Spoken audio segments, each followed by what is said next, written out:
Good morning, my angels. It is Tuesday, January 5th, 2021. Welcome back. So let's go and get started.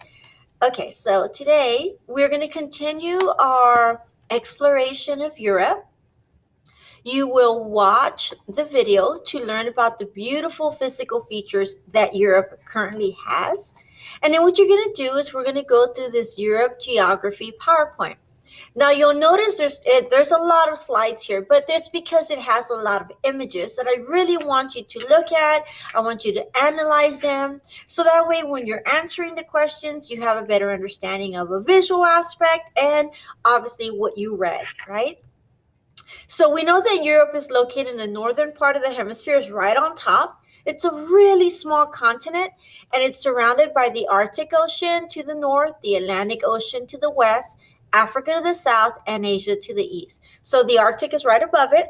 The Atlantic Ocean, that a very important ocean that you need to know about, it's between Europe and it goes all the way to USA, the United States of America, and obviously to Canada.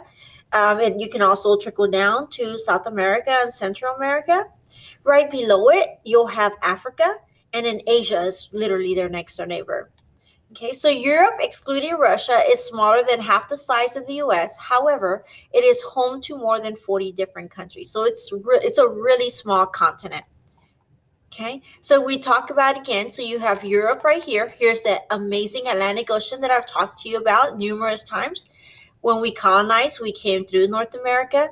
When we had the triangular trade, it was between South America, Africa, and North America, and the Indies right here, or really the Indies. And then here is the Columbian Exchange, where we did South America all the way to Europe, maybe bringing things back and forth, things that we learned from each other, and things that we brought, foods and animals, items that we didn't have, we got from them, and vice versa. We did the same and sent them over to them. So it's the Atlantic Ocean is extremely important. Again, it's a treacherous ocean because back then they didn't know how to figure out um, the seasons, like hurricane season, tropical season. So many people died along the way, but over time we've gotten we've gotten better at it, but it's still a very treacherous ocean. Okay, so the geography aspect is a continent of varying landscapes. So you're going to find a bunch of mountains and peninsulas. Obviously the physical features, the water, all the rivers. You're going to learn about the Rhine River, how it starts in Switzerland and it goes all the way down to the Alps. It flows through Germany, through France. It's a really long river, and it's the longest river in Germany. So if you want to get a visual, it starts here in the Netherlands and it actually streams all the way down. Actually, it goes the opposite direction. So it's a very important waterway for trade. So they do a lot of shipping in the Rhine River.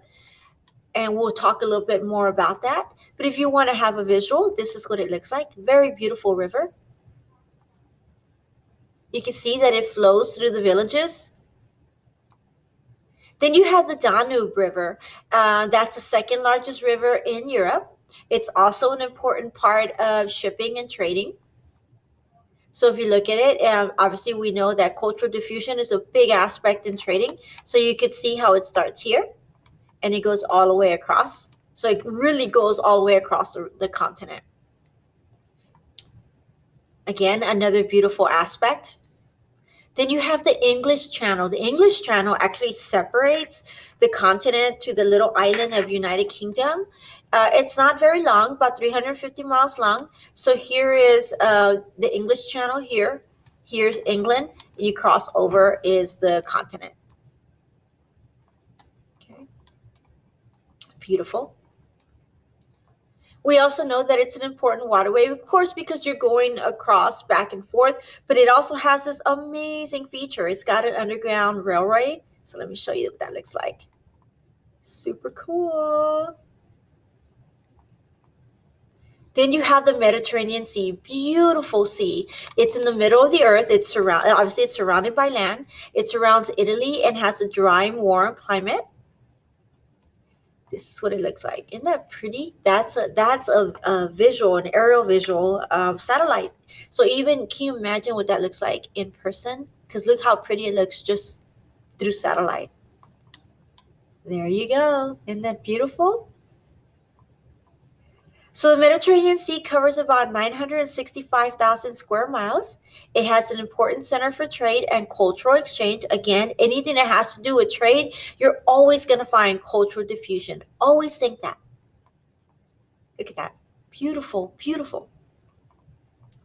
The Alps is known for skiing. You'll find many people go to the Alps various times throughout the year. It's a major tourist destination. You'll find that right across Italy and France and Slovenia. Look at that. Beautiful. Gorgeous, gorgeous. And the Pyrenees Mountains, my favorite dog in the world, the Great Pyrenees, comes from the Pyrenees Mountains. It's a natural border between France and Spain. So we've talked about man-made borders and natural borders. This is considered a natural border. What do I mean by that? I mean that it was put in there by nature, by a higher power. Beautiful. See how it separates it? Here's France, here's Spain. If you follow along this whole area here, this is what I'm talking about. Gorgeous. Then you have your Ural Mountains. So this is a natural boundary that separates Asia and Europe.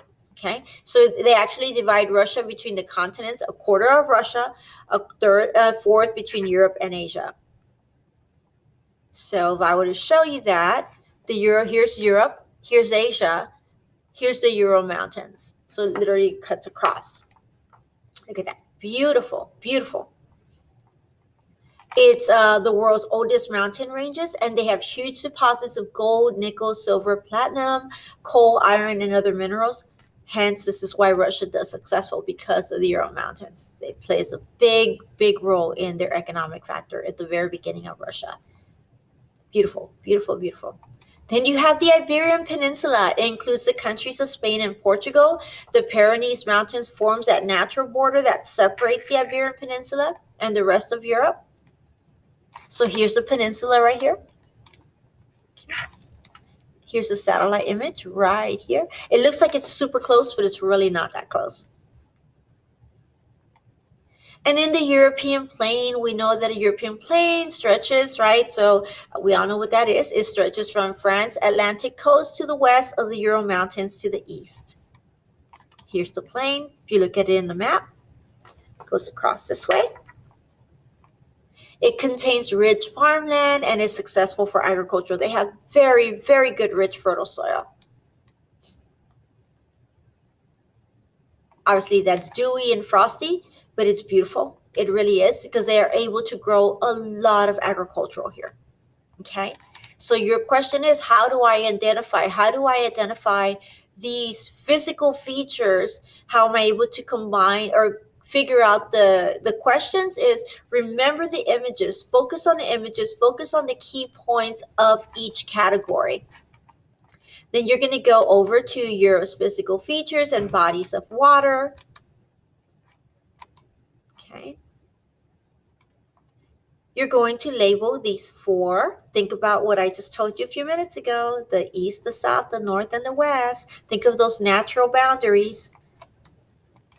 And then you're going to drag and drop. You're going to look at these items here that I put for you, and these are the tiles that you'll drag and drop to the correct category. Super easy. If you follow along with the slide, you read it well, you'll do very well. Okay? Of course, I'm here to help you, and I'll see you in a bit. All right, so here we go again. How do we stop this, right? Because the last time I couldn't stop it. I don't know why I have this issue every day. Let's see.